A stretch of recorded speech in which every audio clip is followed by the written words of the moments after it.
to the weekly roundup. Div 4 time. I'm here with Scotty Dykstra at the Portland Hotel. Scotty, how are you, mate? Good, Knowlesy. How are you? Yeah, pretty good, mate. How you been keeping good? Keeping very well. Umpiring? Yep. Umpiring, playing, coaching. Yeah. Very busy man. Yes. Very busy man. And you still find a little bit of time on a Monday night to come and help us out. Absolutely. It's a pleasure. It's great to have you here. Anyway, we'll get straight into Division 4.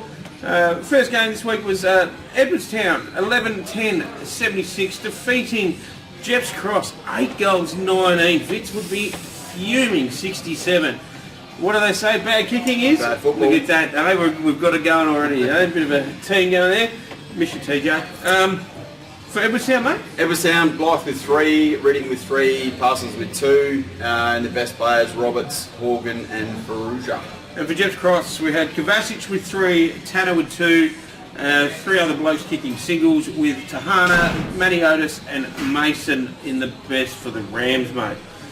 I reckon it's probably kind of gone to... Yeah. Both have been a little bit up, a little bit down. I'd like to see what those 19 points, whether they were set shots or rushed, or you just don't know. You just don't know. Yeah. The next one, mate, was an absolute rip snorter out at Limbon Park. It was Paraka 11-15-81, defeating Mitcham 11-14-80. Yeah, well, the Bulls would have been up and about after this one. A 1 point win's always a good win, no matter who it's against. Yep. And goal kickers for Paraka, Kennedy with 2, Nudo with 2, Vandermeer with 2, Eagle with 2, so good spread there. Yep. Timpano best on, Eagle and the other Timpano third best. And for Mitcham we had Rowe with 4, Aiken with 2 and 4 or 5 other blokes there kicking singles with Tucker, Henschel and Gregory in the best for the Hawks. So would have been a big night down at Paraka. Very big night. Moving on, this one here now, this is probably, it's a tough place to play footy, Morlock Oval, isn't it? It is. Morlock Park, what do you want to call it? It was Carolite Gardens, 12-15-87, defeating Eastern Park, 8-10-58. Eastern Park being in the news for all the wrong reasons, losing their points during the week. It's,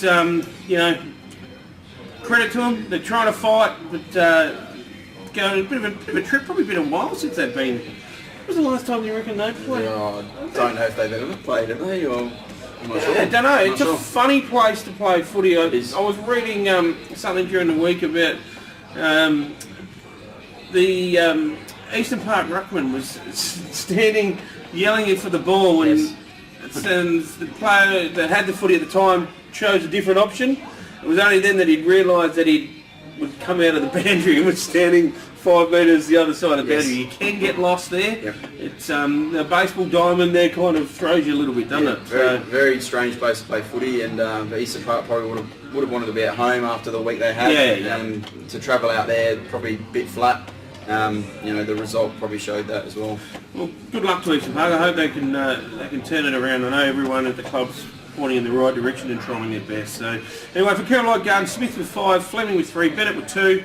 2 other blokes kicking singles with Dawkins, Smith and Bennett in the best. And for the Demons, mate? Yeah, McMullen with with 3, yep. Williamson with 2, and then single goal kickers after that.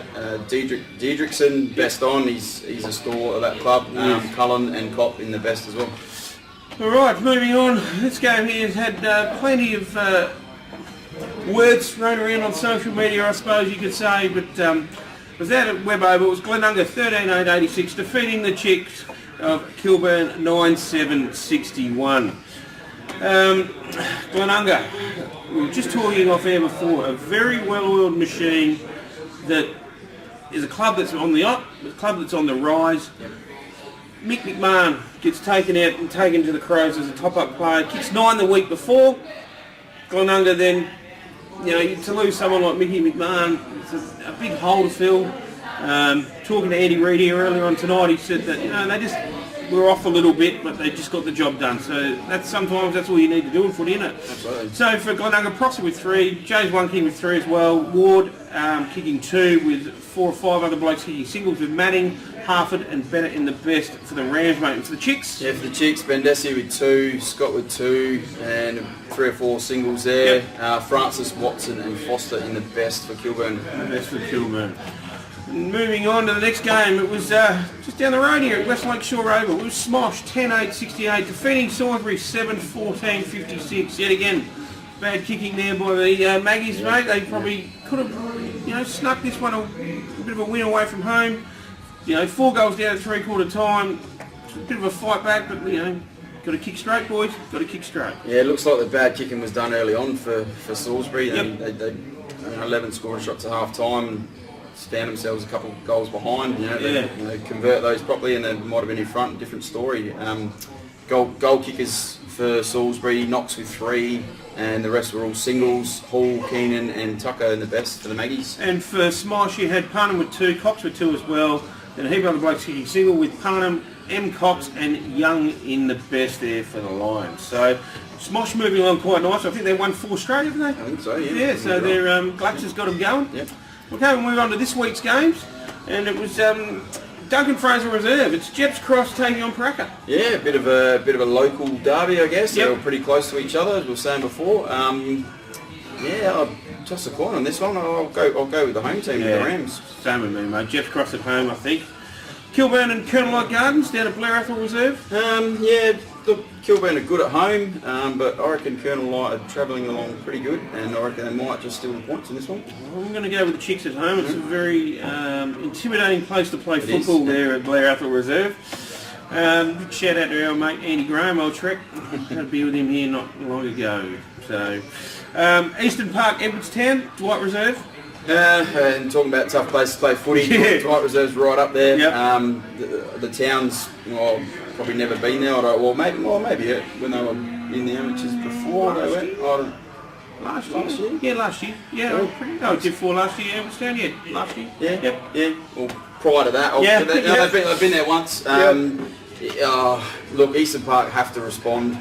I'm not sure what's happening with them at the moment, with what's going on. And there's talk of players jumping ship because of the point situation. I'll back the Demons to get the job done at home against Edwardstown. Yeah, I reckon Eastern Park will come out firing this week and get the job done myself. So, Thomas Farms Oval, great little place to play footy. I love that ground. It's Mitcham taking on Salisbury. Yeah, Mitcham down by a point against the Bulls last week. Salisbury unlucky. Probably at home, I'll back Mitcham in that one. Yeah, Hawks for me too. So. And match of the round, final last game, obviously Glenunga at Webb Oval taking on Smosh. Yeah, I'll probably go with the Rams in this one. Yep. Smosh have hit form, but Glenunga just keep getting the job done, and they're a club on the rise, that's for sure. Very classy outfit, Glenunga, and they'll get the job done against Smosh. So. Anyway, that's been Div 4 for this week. Thanks, Scotty. We'll see you all again soon.